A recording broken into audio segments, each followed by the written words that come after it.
Secretary General Mark Rutte, a warm welcome to you to Berlin.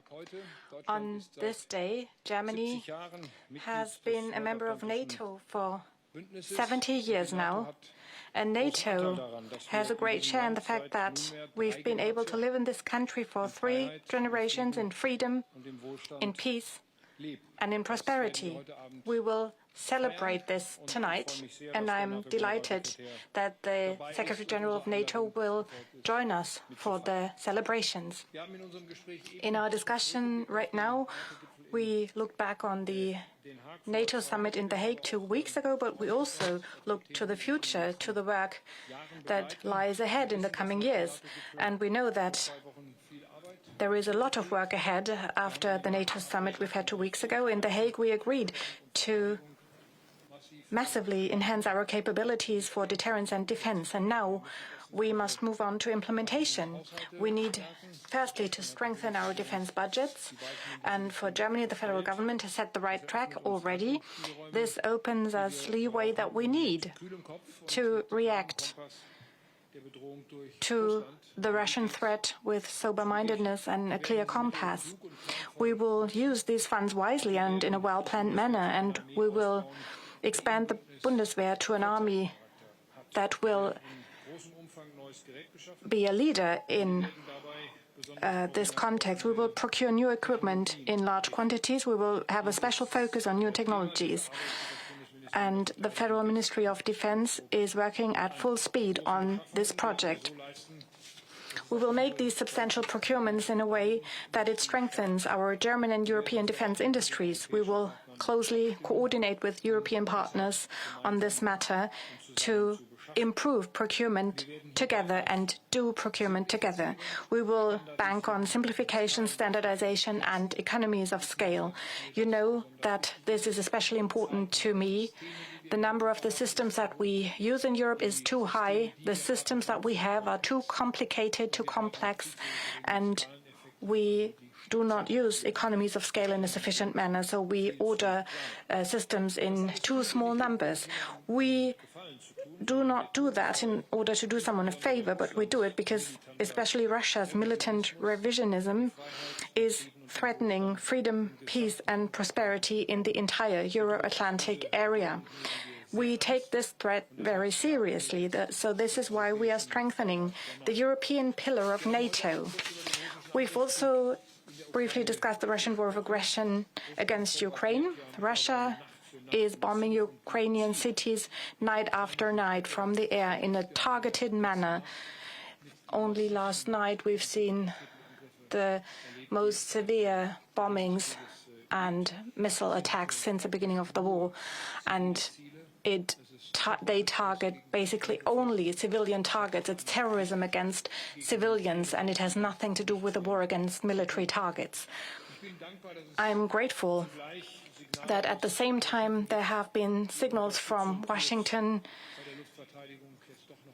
to reassess their stance on supporting Kiev in terms of air defense. We talked about how we can strengthen Ukrainian air defense. Also, I won't go into detail here, but I can assure you that Germany will continue to make substantial contributions to that. And you know that on this matter and others too, I am in good exchange with President Trump and our partners in the European Union and the European part of NATO. We also intend to increase pressure on Moscow at the European Union. We are working at full speed on finalizing the 18 sanction package. We are still waiting for the approval of one member state of the European Union. All of this serves the purpose to finally get Russia to the negotiating table and pave the ground for a ceasefire. I am grateful that we were able to discuss these questions in NATO, and I'm grateful that we were able to discuss these questions as European partners within NATO and that we all agree. And I'm grateful to the Secretary General for having acted with so much skill and tact. Also in the during the NATO summit in The Hague 2 weeks ago. I said it this morning in the Bundestag, and I will reiterate it. We are ready and willing to fulfill our obligations, not to please NATO, but to enhance our collective security. And if Germany hadn't taken that path, I think the NATO summit in The Hague would have had a different outcome. So we not only did something for ourselves, we did it for our collective security in Europe, and we will continue to do that. And I'm happy that the Secretary General sees it the same way, that he appeals to our responsibility, and thank you for the great exchange that we've had so far. Chancellor Merz, lieber Friedrich, thank you for the warm welcome, and it is great to be back in Berlin. At our summit in The Hague last month, allies made decisions that will fuel a quantum leap for our collective defense, with an agreement to indeed invest a historic 5% of GDP in defense. This is necessary to respond to the profound security threats we face, from a resurgent Russia, terrorism, cyber attacks, sabotage and fierce global competition. And this is also an important commitment by European allies and Canada to rebalance defense spending with the United States and put therefore an end to decades of debates about fair burden sharing. The summit in The Hague laid the foundations for a stronger, a fair and a more lethal NATO. And I want to thank you personally, Friedrich, for your leadership. You supported this important goal from the beginning. In The Hague, you announced that Germany wants to reach the 3.5% for core defense requirements, not in 2035, but already in 2029. And that means Germany will have more than doubled its defense spending within a few years, from about 70 billion a couple of years ago to 150 billion euros in 2029. And this is exactly the resolve we need. As a leading European power, it is right and welcome that Germany is ready to shoulder its share of the contributions needed to ensure our shared security. The new capability targets represent an important milestone for both the alliance and for the Bundeswehr. Meeting them will greatly increase the strength of your forces, and your contributions are already crucial for our shared security. Germany leads our forward land force in Lithuania, which you are building up to a full brigade. You conduct air patrols over the Baltic skies, and you contribute vital maritime support to secure key supply routes and critical infrastructure in the Baltic Sea. Germany is also the largest European contributor of military assistance to Ukraine, supporting the Ukrainian people so they can defend their freedom today and deter further aggression in the future. To support Ukraine and to ensure our militaries have the equipment and the ammunition they need, we have to enhance our defense industrial capacity on both sides of the Atlantic. And Germany's defense industry plays a crucial role. Your world-class industries and entrepreneurs are capable to ramp up production, innovate and deliver.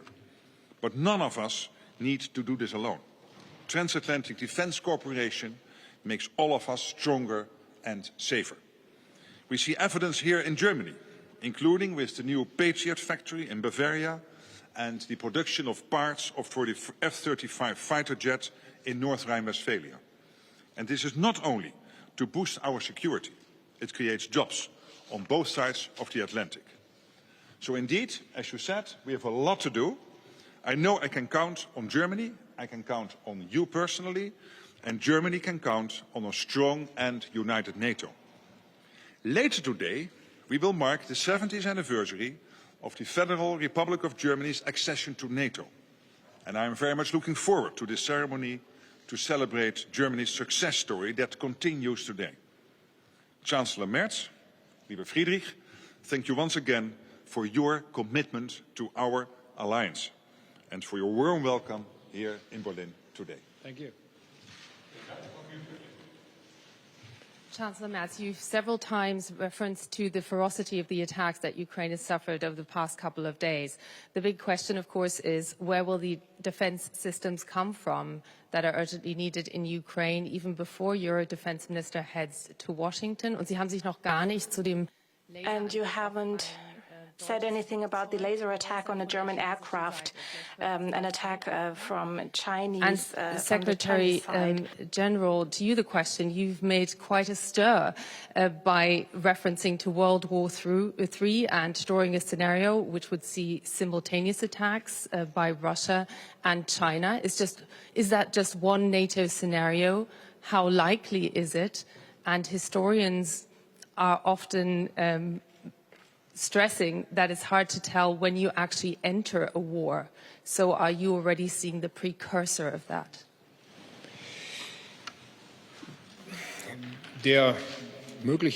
Well, the possible or presumed laser attack on a military surveillance aircraft is entirely unacceptable. We have summoned the Chinese ambassador to the Foreign Office.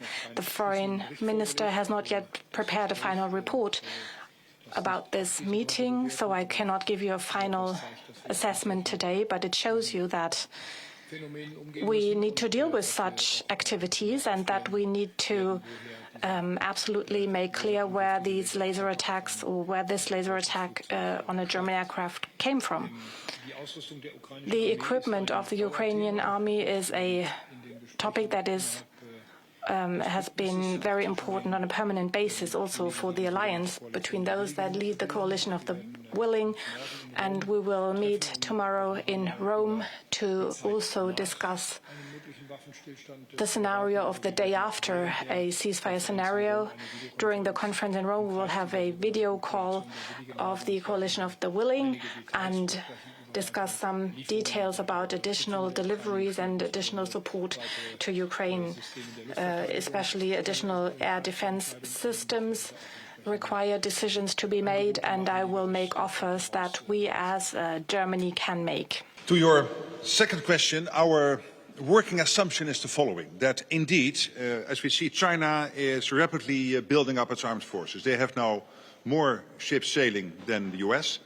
They will have another 100 ships sailing by 2030. They have now 1,000 nuclear warheads. This is not to organize parades in Beijing. This is indeed to make use of this. And we know the ambition China has, which is to somehow get control over Taiwan. And the assumption is, based on many discussions we've had, and of course what we know from our sources, that the risk is increasingly there that Xi Jinping, the president of China and General Secretary of the Communist Party, before he would attack Taiwan, will first make a call into Moscow, his very junior partner in all of this, one Vladimirovich Putin, to ask him to keep us busy in this part of Europe. And this shows you that the transatlantic and the Indo-Pacific are getting more and more intertwined, already through North Korea participating in the war of aggression against Ukraine on the Russian side, including China, with sanction circumvention and with dual-use goods delivered into Russia, supporting Russia's war effort in Ukraine. And of course, Iran, with its drone technology. So this is all getting more and more interconnected, and therefore, and it has been some of your own German very senior generals predicting that 3, 5, 7 years from now, 3 years is today, 5 years is next week, 7 years is next month. Russia might be able to mount a full-scale attack on NATO territory. And this is why, exactly as the Chancellor was saying, we are not doing the 5% and the 3.5% core spending to make one person happy. Great that we equalize with the US. It closes the debate we had for years. But we do this because we know the threat is there. A threat against the US, a threat against Canada, a threat against the European allies. And that is why we need to spend more on defense. Danke. Eine Frage an Herrn Bundeskanzler A question to the Federal Chancellor and the Secretary General. Mr. Rutte. Es geht das Thema gemeinsame Rüstungsprojekte. Joint armament projects and the FCAS German-French fighter jet. The French want to enhance their work share to 80%. Is that acceptable for Germany, Mr. Chancellor, or does it mean this joint project is dead? Will you talk about that with the French president when he comes to Berlin. And Mr. Secretary General, isn't that an example for the fact that joint European armament projects are often too expensive and too slow? And in the end, the Europeans will buy weapons from the US. And what does that mean for the stability of NATO? Mr. Rinke, I absolutely would like to highlight that we stick to the agreements that we've made with regard to FCAS with France and with Spain. It can be a very good project for European defense. We need such an aircraft. We so far do not have a follow-up model for the aircraft that tick all the boxes in terms of requirements. There are discussions ongoing in France. There are discussions with France. We've planned it over the coming months to clarify these questions, and there might be different opinions about how the relevant bodies will be filled, but I'm confident that we will succeed. The French president and I have repeatedly talked about this. Our staff is also discussing it. We are preparing the upcoming meetings with the French government, and I hope that, as with the joint tanks project, that we will be successful in a joint European procurement project, but it needs to, of course, fulfill the requirements that I just lined out. It must be less complex. Of course, with an aircraft like FCAS, this is a difficult matter, but simplified systems and higher numbers, bigger volumes. And if we succeed in doing so, it will continue to be a project that is worthwhile making political efforts for. And I'm very confident that we will succeed, but we are not there yet. We have not yet reached a And then to your second question, the problem is not the US or Europe. The problem is that we are simply in the US and in Europe not producing enough. It's getting better. But the fact that, as we speak, that Poland, Romania and Estonia are buying into the Republic of Korea because it takes too long to get whatever you buy from the US or from Europe, that is the problem. So that's why we need to collectively ramp up production. That means including trying to prevent barriers between countries. And we know that there are many cross-country company contacts and cross-country projects. I was visiting in November a Rheinmetall factory outside Rome. And the Italian Prime Minister was saying, you're going to visit one of the most impressive defense industrial projects in Italy. I said, Rheinmetall is a German company. Yeah, no, it's Italian, Mark. You misunderstand that. And this is exactly what we need. That we understand that the problem is not whether it is a German or Italian or a French or a US company. The problem is we are not producing enough. And when you buy a Patriot system today, it will be delivered in 10 years. And then the question is in the morning or the afternoon. Why is that important? Because in the afternoon the F-35 will arrive. So we need to have the extra production lines. We need to have the extra shifts. Please, no barriers, no problematic bureaucratic procedures between countries and companies. That's what we need. Because our deterrence, yes, is money, the 3.55%. But when it comes to the actual day-to-day business, it is about defense industrial output and to have the soldatinnen and soldaten ready to indeed, the men and women in uniform, to protect NATO territory. Vielen Dank. Vielen Dank.